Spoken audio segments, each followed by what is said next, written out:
안녕하십니까. 뉴스특보 이어갑니다. 윤석열 전 대통령이 내란 우두머리 혐의 1심 선고에서 무기징역을 선고받았습니다. 재판부는 내란 사건으로 산정할 수 없는 사회적 비용이 발생했다고 지적했습니다. 현장에 법조팀 취재기자들이 나가 있습니다. 김용수, 신기혜 기자 나와주십시오. 네, 서울중앙지방법원에 나와 있습니다. 지기현 재판부가 1시간 동안 선고를 진행했습니다. 윤석열 전 대통령에게 무기징역을 선고했습니다. 재판부는 윤 전 대통령이 주도적으로 내란 사건을 계획하며 다수의 사람들을 관여시켰고 막대한 사회적 비용을 초래했다고 지적했습니다. 그럼에도 불구하고 윤 전 대통령은 사과의 뜻을 내비치지 않는다고 밝히기도 했습니다. 다만 아주 치밀하게 계획한 것 같지 않고 물리력을 자제하도록 했다는 점도 감안했습니다. 또 대부분 계획이 실패로 돌아간 점도 양형에 반영된 걸로 보입니다.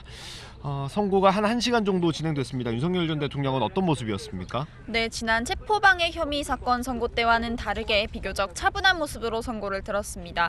그때는 시선을 한 곳에 두지 못하고 몸도 조금 움직였는데 오늘은 거의 미동 없이 듣는 모습이었습니다. 무기징역 주문을 들은 뒤에는 오히려 변호인들을 향해 인사를 했습니다. 재판부에게 인사하고 또 변호인들과 웃으면서 인사를 나눈 뒤에 구치감으로 빠져나갔습니다. 지기현 재판부가 양형 이유를 설명하면서 안타깝다는 표현을 했습니다. 비상계엄으로 군과 경찰의 정치적 중립성이 훼손됐고 우리나라 위상 그리고 대외 신인도도 하락했다고 지적했습니다. 우리 사회가 현재 극한의 대립 상태를 겪고 있고 많은 사람들에 대한 수사와 재판이 진행 중이라면서 법정에서 눈물을 흘린 사람들을 언급했습니다. 그러면서 재판부는 사회적 비용이 산정할 수 없는 정도라고 강조했습니다. 특히 윤 전 대통령 등의 지시에 따라 임무를 수행한 군인이나 경찰관들은 사회적으로 비난을 받게 됐다면서 수많은 군과 경찰 관계자들이 무슨 죄가 있겠느냐고 비판하기도 했습니다.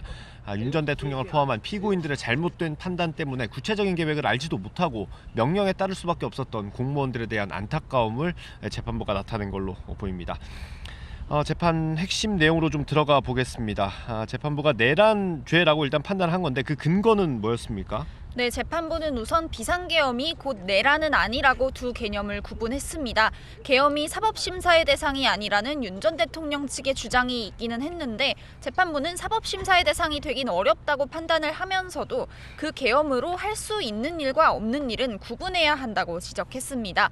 즉 계엄을 선포했더라도 그로 말미암은 헌법기관이나 행정 또는 사법을 마비시키는 일은 없어야 한다는 겁니다. 즉 국회를 통제할 수 없다는 점을 언급한 건데 재판부는 이 사건의 핵심이 군을 국회로 보낸 것이라고 거듭 강조했습니다.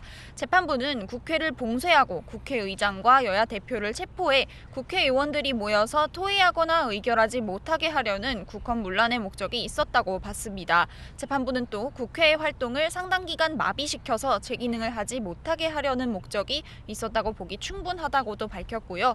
윤 전 대통령 등이 당시에 군 철수 계획을 예정하지 않고 있었는데 재판부는 이걸 근거로도 국회 기능을 상당 기간 하지 못하게 하려고 했다고 봤습니다.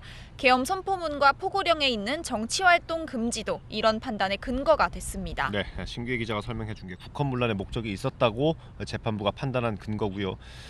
지기현 재판부는 폭동도 인정을 했습니다. 군이 무장해서 국회로 출동하는 자체, 또 헬기로 국회에 진입하는 그 자체, 국회 안에 관리자와 몸싸움을 하는 것도 모두 폭동에 포섭된다고 밝혔습니다.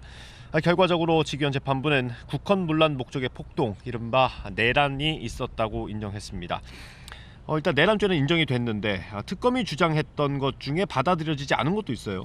네, 특검은 수사 결과를 발표하면서 윤 전 대통령이 장기 독재를 하기 위해 1년 전부터 계엄을 준비했다고 밝힌 바 있습니다.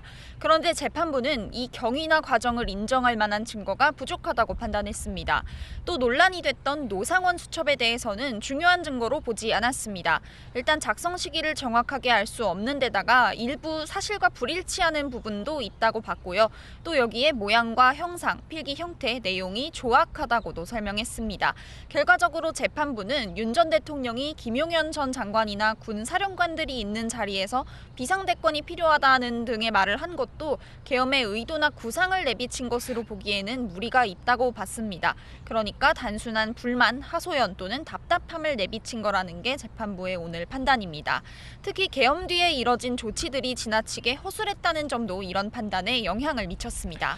네, 다른 피고인들에 대한 선고 내용도 좀 짚어보겠습니다. 김용현 전 장관은 무기징역이 구형이 됐었는데 오늘 징역 30년을 선고받았습니다. 윤석열 전 대통령 다음으로 높은 형량입니다.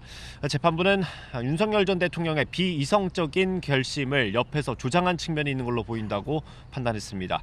김 전 장관은 계엄 선포를 건의하고 직접 포고령을 준비한 인물입니다. 재판부는 또 김 전 장관이 계엄을 주도적으로 준비했고 독단적으로 부정선거 수사를 진행하려는 계획도 마련한 걸로 보인다고 밝히기도 했습니다. 다른 피고인들도 대부분 중형을 선고받았죠? 네, 우선 노상원 전 정보사령관은 징역 18년형을 선고받았습니다. 김용현 전 국방부 장관과 함께 부정선거 수사를 논의하는 등 민간인 신분으로 계엄 모의에 참여한 혐의를 받았는데요.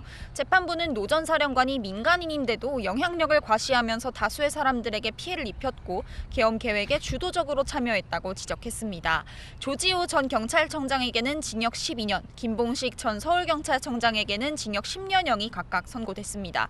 재판부는 조지호 전 청장에 대해서는 경찰의 총책임자이면서도 포고령 검토도 제대로 하지 않았다고 질타했습니다. 김봉식 전 서울청장의 경우에는 의원들의 출입을 막는 일을 주도했고 또 그 일을 국회 경비대에 맡기기까지 했다고 비판했습니다. 당시 국회 경비대장이었던 목현태 총경은 징역 3년형을 선고받았습니다. 이 밖에 윤승영 전 경찰청 수사기획조정관과 김용군 전 대령의 경우에는 국헌 문란 목적이라는 인식을 공유했다고 보기 어렵다는 판단 아래 무죄를 선고받았습니다. 네, 지금까지 서울중앙지방법원에서 윤석열 전 대통령 1심 선고 소식 전해드렸고요. 상암동 스튜디오 나와주십시오.